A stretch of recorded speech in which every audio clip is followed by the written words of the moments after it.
sztuczna inteligencja ma usprawniać i pomagać, a nie zastępować człowieka. 53% internautów dokonuje właśnie zakupu przez internet w social media. Ja stawiam na subskrypcję. Teamu, który się rozszerza, jak przebił Allegro i wszystkich innych graczy.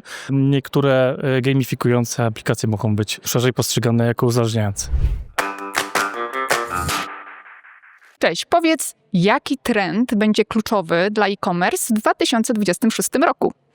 No z mojej perspektywy na pewno będzie to związane ze sztuczną inteligencją. No wiemy, jaki to jest teraz gorący temat i tak naprawdę przed markami stoi wyzwanie, jak ją wykorzystać w organizacji, tak żeby spełniła nie tylko cele takie stricte przychodowe dla spółki, ale też głównie pomogła naszym pracownikom, współpracownikom w bieżących zadaniach. No bo pamiętajmy, że ta sztuczna inteligencja ma usprawniać i pomagać, a nie zastępować człowieka, więc na pewno będzie to obszar, który wymaga dużego zaangażowania organizacji i otwartości na nowe rozwiązania, ale też takiej uważności na to, co się dzieje po stronie czy to legislacyjnej i transparentności, więc to jest na pewno pierwszy główny trend, który będzie w naszym świecie e-commerce'owym, a drugi to z mojej perspektywy social commerce, który wraz z dynamicznym rozwojem mediów społecznościowych zdecydowanie wchodzi na przód e-commerce'owego świata, zwłaszcza w Polsce, gdzie widzimy, jak bardzo dynamicznie rośnie sprzedaż przez ten kanał, także tutaj polecam uwagę wszystkim markom, które już teraz odnotowują wysokie wzrosty w mediach społecznościowych w sprzedaży. Social commerce jest jednym z trendów w handlu elektronicznym i to nie tylko w Polsce, ale za granicą. Według naszego raportu, czyli raportu Izby Gospodarki Elektronicznej, 53% internautów dokonuje właśnie zakupu przez internet, będąc w social media. Natomiast co jest ważne, również producenci, sklepy funkcjonują coraz aktywniej w social media, sprzedając do konsumentów działających właśnie w tym miejscu. I co jest fajne, my widzimy, że to jest ogromny trend, który rośnie z roku na rok coraz aktywniej i będzie się utrzymywał. Także siła również e-commerce'u w social mediach. My jako firma logistyczna widzimy, że trendy w 2026 roku będą kierowały w kierunku e-commerce. Wśród naszych klientów, takich jak Vinted i OLX, widzimy znaczący wzrost wolumenów w tym obszarze rynku, a jednocześnie widzimy, że e-sklepy będą wchodziły w ten segment rynku i odsprzedawały produkty, które będą dawały drugie życie, więc zakładam, że ten kierunek to duży hit przyszłego roku. Dziękuję. Przyszły rok, platformy i wejście kolejnych graczy. Myślę, że jest to wciąż jedna wielka niewiadoma. Z pierwszej strony Teamu, który się rozszerza, który już od połowy tego roku zdobył niesamowitą pozycję, przebił Allegro i wszystkich innych graczy. A z drugiej strony przyszły rok to JD.com, czyli wejście firmy, która wykupiła MediaMarkt Saturna i ma już nie tylko sklepy stacjonarne, nie tylko dobrą stronę i marketplace, ale przede wszystkim pełną logistykę, więc to przełamanie pierwszego kontaktu, zakupu, fizyczności po stronie JD.com będzie bardzo wysokie.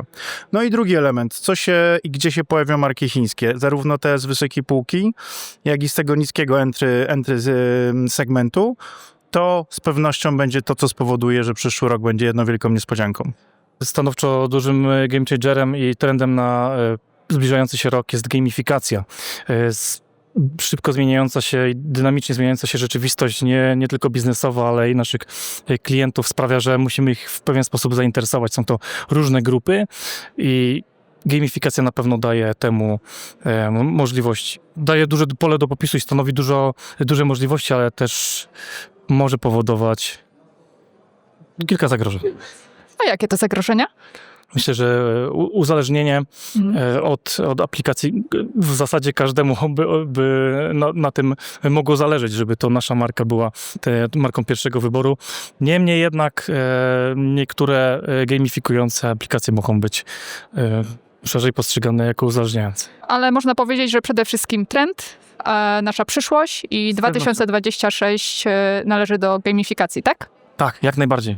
No, myślę, że każdy z nas lubi zabawę i każdy lubi się gdzieś oderwać przy tej czasem szarej rzeczywistości, którą mamy za oknem. Jeżeli chodzi o omnichannel i korzystanie klientów z różnych kanałów zakupów, myślę, że ten trend będzie bardzo rósł w następnych latach. Cenimy sobie coraz bardziej wygodę i możliwość przechodzenia między kanałami, czy to online, czy to offline. Z drugiej strony coraz bardziej widzimy, że firmy handlowe są do tego gotowe, są w stanie systemowo zaoferować podobną obsługę, podobny poziom serwisu, czy też podobną politykę cenową. Natomiast widzimy również, z drugiej strony jest dosyć dużo dużych retailerów, którzy twierdząc, że są omnichannel'owi, jednak bardziej są w strategii wielokanałowej, czyli takiej, kiedy te kanały ze sobą współgrają, ale nie zapewniają jednolitego doświadczenia klienta. Wydaje mi się, że docelowo to spójne doświadczenie, czy to w aplikacji mobilnej, czy w sklepie internetowym, czy na platformach marketplace, czy w sklepie stacjonarnym, będzie coraz bardziej istotne. Moim zdaniem na 2026 rok trendy, nad którymi musimy wszyscy popracować, to przede wszystkim kwestia programów lojalnościowych i subskrypcje. Są to na dzisiaj bardzo mocno niewykorzystane trendy. Daje to bardzo dużo możliwości pracy nad lojalizacją klientów i przede wszystkim tworzy parasol ochronny przed wszystkimi innymi potencjalnymi trendami, które w przyszłym roku mogą zagrozić stabilności, rentowności i wartości sprzedaży. Dlatego ja stawiam na subskrypcję i pracę nad programami lojalnościowymi.